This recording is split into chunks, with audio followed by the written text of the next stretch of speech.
Welcome back to Media Week. Well, Telstra CEO David Thodey has come out swinging against content piracy, but admits he doesn't know what the solution is. Last month, the government said while it could not ignore the issue of illegal downloading, companies and internet users should foot the bill for... and not internet users should foot the bill for any crackdown on online piracy. Speaking at the Telstra results briefing, Mr Thodey refused to be drawn on who should cover the costs, but was adamant something needs to be done. This piracy of content is theft. I hold a very strong view on that. You can't justify it because of the price of content. People, a whole industry exists, to create great content, and it's theft. I can't put it in any other terms. The question is, how do we, as an industry, both in terms of the rights holders and the telco industry, find a workable solution that is ubiquitous and fair? And I think we've got to work through that. I think it's going to need strong collaboration. Obviously the rights holders are the ones who create that. They need to use their digital rights management. And if we can play a role that helps prevent theft, just like we do in any way to help law enforcement, we will, because we're an Australian company, we're subject to the laws of Australia, and I think we need to take a positive attitude.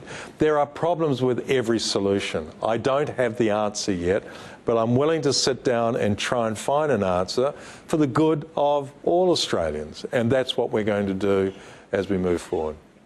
Well, the subscription television industry body Astra and dominant provider Foxtel have long campaigned for tougher rules against piracy. They recently welcomed government proposals to crack down on online piracy.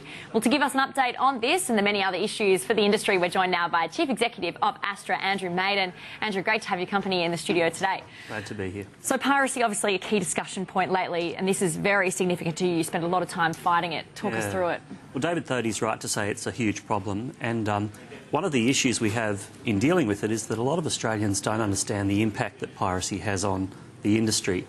It's not a victimless crime. It's not right to say that if I steal content it doesn't affect anyone. This is an industry that employs, by some measures, 900,000 Australians, and many of them work in jobs that we don't kind of consider to be high status, high salary roles. We're talking about people who do makeup or catering or who look after studios. So every time content is stolen, it reduces investment in industry, in content, and deprives people in the industry of their jobs. Does the onus sort of fall, though, on the content makers, I guess, to make, Australian broadcast, for example, programming quick, efficient, so people don't have to sort of download from piracy? Yes, certainly. The solution lies partly in what I call supply-side solutions and partly on the demand side.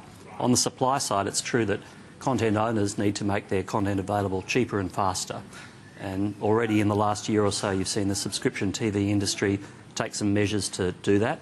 But part of the solution also lies on the so-called demand side, and that means people can't excuse piracy. They mightn't like the business model, but that doesn't mean you can steal, and it wouldn't mean you should be able to steal in any other industry. So we'll be working with the ISP community to try and work out some reasonable steps that can be taken and a reasonable way of sharing costs.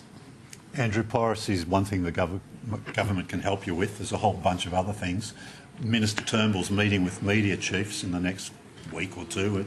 Part of your job to keep close to what's happening in Canberra. What do you think you'll say when he meets head of Foxtel? Will he be telling him things? Will he be asking him questions? What sort of discussion will they have? We certainly welcome the fact that he wants to reform the Act that governs this industry. It's 1,000 pages long, 4 inches thick, and distorts investment. We support, in principle, measures like the reform of the REACH rule and the cross-media ownership rules, because we support deregulation and free competition. But we go on to say that if you're going to do that part of the equation, you've got to try and deregulate across the media sector. So for us that means other measures like anti-siphoning. How would those measures, those media reforms, potentially impact Astra members? Well, anything that gives our members, including the channel community, more platforms to distribute their content on is fine by us. But the Minister says he wants consensus.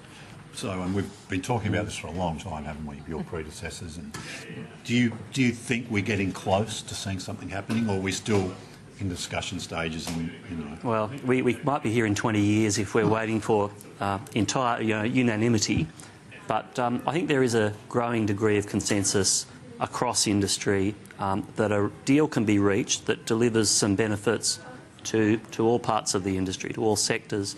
We're certainly confident that that can be achieved. We're dealing, for instance, with some of the sporting codes to try and deliver the minister a position that allows him to move forward. But you can't approach this just by saying, well, I'll do one part of media reform, say reach and cross, but I won't do any others. And that's the message we're taking to Canberra. So would you not support it if, say, anti-siphoning was left out? Well, it's hard to say in because that's the a most contentious thing, isn't it? Yeah, we'll make our views known to the minister, and we'll see what is possible. So how would subscription television go, I guess, competing with any merged entities that may come out of those changed media reforms? Well, we believe that first of all, subscription is really the only sustainable business model for content in the long term. Secondly, we think that the arrival of IP is going to give our members a lot more platforms to distribute content. Sure, it'll change business models and disrupt industry economics, but at the end of the day, it's going to create new opportunities for us to get great content to Australians. Just on that anti-siphoning, there's been talk that the AFL deal, which gives subscription TV some exclusive games every week, and then they share some games with. It's been said that's a model that works. Would you like to see that applied to other sports, and how well has it worked? Well, the model we would like is of course a shorter list, but we'd also like the sporting codes to have more say in how their asset is treated, how they can allocate matches between pay and free. It is, after all, their asset, and for too long the government's made those decisions for them. So one of the central planks of our proposal for Canberra will be to put sporting codes back in the driver's seat. Would that be hugely material to your members' businesses? In what way? Changes in basically the anti-siphoning changes? Yeah, well, a lot of people might hear this and think, well, we'll get penetration up when more people subscribe, I guess. Well, and this is the point. People might hear this and think, that's great for, say, Fox Sports or ESPN. But in fact, the more people that are attracted to the platform, the more other channels like Disney and Discovery and BBC benefit too. The government's big on repealing legislation that's unnecessary. Will that help your cause? Yeah, well, that's one of our priorities, James, because a lot of the regulations are written as though everyone is Channel 7 or Channel 9, but a lot of Astra members who supply content on pay TV platforms are little companies that might employ only 5 or 10 people, so they don't have the resources to comply with paperwork in the way that a big channel will. So we're taking to Canberra plans to reform the way captioning is reported or classification is reported, and that should ease the burden on some of those small channels. Just more broadly, what are some of the other priorities for subscription television this year? Look, our main priority is on growth, and today you saw some good numbers on Telstra and Foxtel. That growth is going to be achieved, though, over the next few years in other ways too, through IP, through perhaps the arrival of new distributors in Australia. So growth is the number one issue, deregulation is number two. And another thing I want to try and do in Canberra is improve the degree of understanding of subscription TV and how it differs from free. We've talked before with you about, the two revenue streams, advertising and the channel subscriptions. Advertising quite a small part of it, so growth's very important. When it comes to growth, what's more important, choice or price to the viewer? Where do you stand on that? Well, it's got to be a mix of both, really, and I think you'll see over the next... Tilt you one way or the other? Not here. But I think you'll see over the next few years, and perhaps even sooner, a lot more choice and a lot more price points for consumers. So you'll tackle both? Is free TV a tough opponent? I mean, they're launching this Freeview Plus in a few days. Could that hamper the growth plans you're talking about for subscription? Well, Freeview Plus will be an improvement on the free product, but at the end of the day, all it does is give you easier ways of watching free.